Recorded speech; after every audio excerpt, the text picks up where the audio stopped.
5, a high-stakes meeting unfolded in the Oval Office between U.S. President Donald Trump and Ukrainian President Volodymyr Zelensky. The discussions, initially centered on a U.S.-Ukraine minerals deal, escalated into a heated exchange, reflecting deeper tensions over the ongoing conflict in Ukraine and differing diplomatic approaches.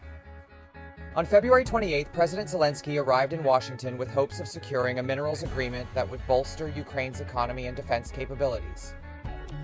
However, the meeting took an unexpected turn when President Trump issued an ultimatum, pressing Zelensky to accept the deal as presented.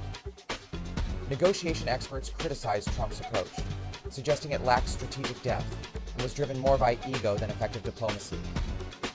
The clash left the negotiations in limbo, with Zelensky departing Washington without signing the agreement, but expressing hope for future discussions. Following the contentious meeting, President Zelensky embarked on a two-day visit to the United Kingdom. Addressing journalists in Ukrainian, he remained defiant, refusing to apologize for the heated exchange with President Trump.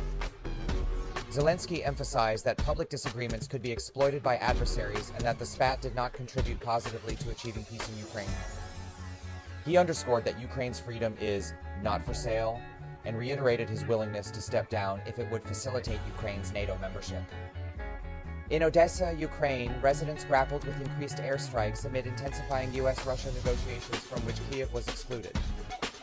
A drone attack on February 18th damaged a children's clinic and a kindergarten, injuring 4 and leaving parts of the city without power.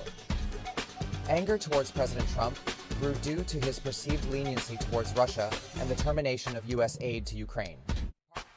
Despite the escalating violence, Odessa's residents remained resilient and determined, with some expressing hope for an eventual peace deal.